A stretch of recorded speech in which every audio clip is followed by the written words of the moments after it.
Hi, everybody. I just wanted to quickly show you how to access student assignment grades in my It's Learning courses. So again, first step is if you do want to access this information, just to reach out to me and I'll put you on as a co-teacher in my either government or world history courses.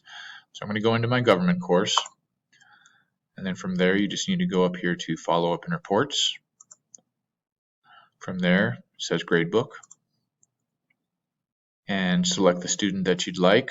So I'm going to just, for the sake of this demonstration, choose Gabe Davis here. For Gabe, you can see we have the overall average.